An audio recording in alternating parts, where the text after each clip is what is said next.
Over the past 24 hours, we have identified 732 new cases of COVID-19 and have completed approximately 13,000 tests. This means our provincial positivity rate sits at about 5.5%, and we currently have 10,057 active cases. There are 287 people in hospital. Of those, 57 are in the ICU. I continue to be concerned about these numbers, as the human costs of COVID are rising rapidly. As I have said before, as cases of COVID-19 continue to rise provincially, we are seeing a corresponding rise in COVID-related hospitalizations, ICU admissions, and an increase in the number of frontline healthcare workers who are off work because of a potential COVID exposure and the need to self-isolate.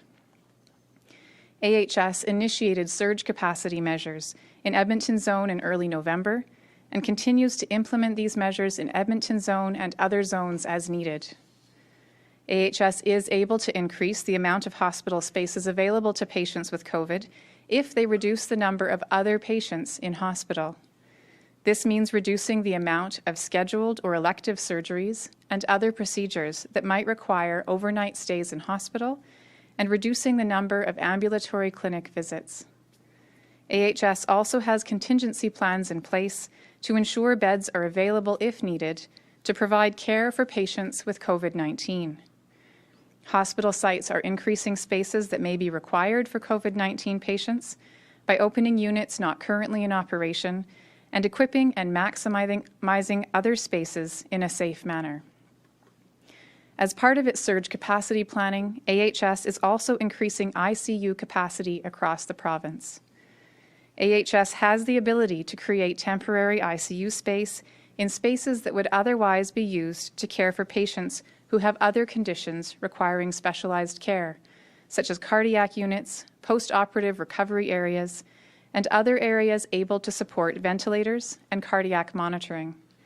In short, AHS is preparing and working hard to meet demands. But there are consequences to these measures in delayed access to non-COVID care, and there is a ceiling to capacity expansion. We need Albertans to do their part. By working together to reduce the spread of COVID-19 in the community, we can reduce the need for hospitalization and demands on our hospitals and emergency departments. Turning to schools, there are currently active alerts or outbreaks in 320 schools, about 13% of all schools in Alberta. This number includes 64 schools that are currently on the watch list. So far, in-school transmission has likely occurred in 157 schools. Of these, about 83 had only one new case as a result. Sadly, I must report 11 new deaths over the past 24 hours.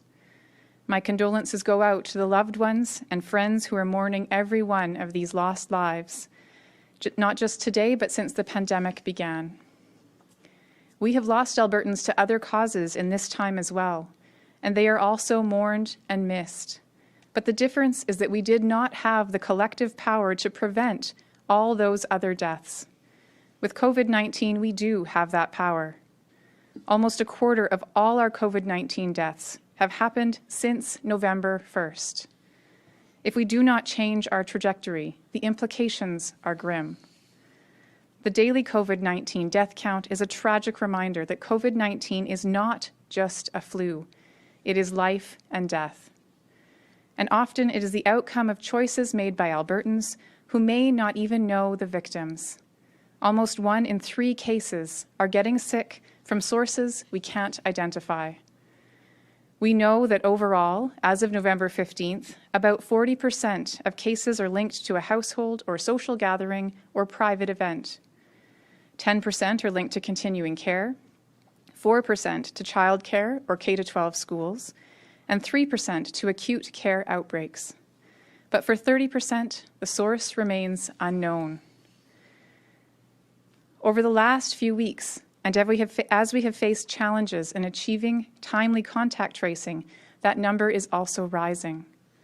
Every day, about 250 to 350 people are getting sick, and we have been unable to identify the source of transmission. This puts us all at greater risk. This is why we put in place the measures we did last week.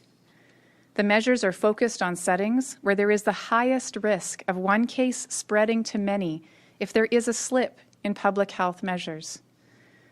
I am disappointed at reports of organizations and businesses that are trying to find loopholes in the order and are continuing activities. I have seen examples of fitness studios running group classes with a video rather than an instructor.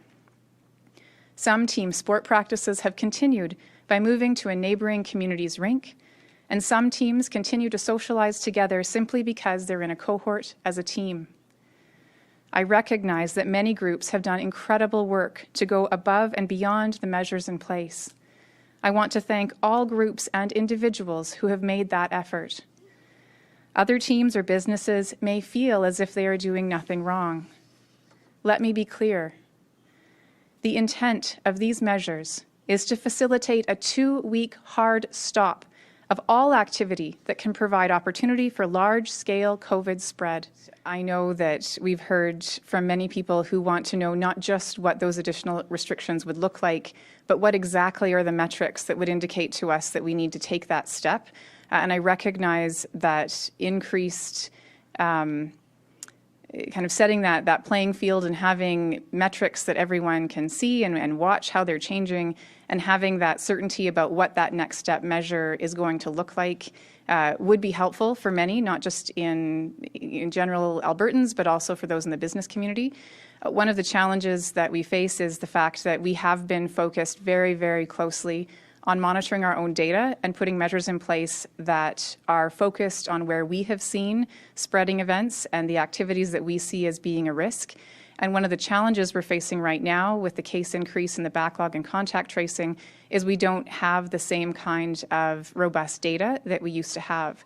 So the decisions about what that next step would look like have not yet been made. Essentially, additional restrictions would be put in place to limit the number of times and places that people are in close contact with one another. And what that looks like, where those places would be, what kinds of restrictions, again, have not been determined. And that, again, is going to be a balance of looking at what data we do have in Alberta and then using what we've seen in other jurisdictions as the evidence of how COVID spreads.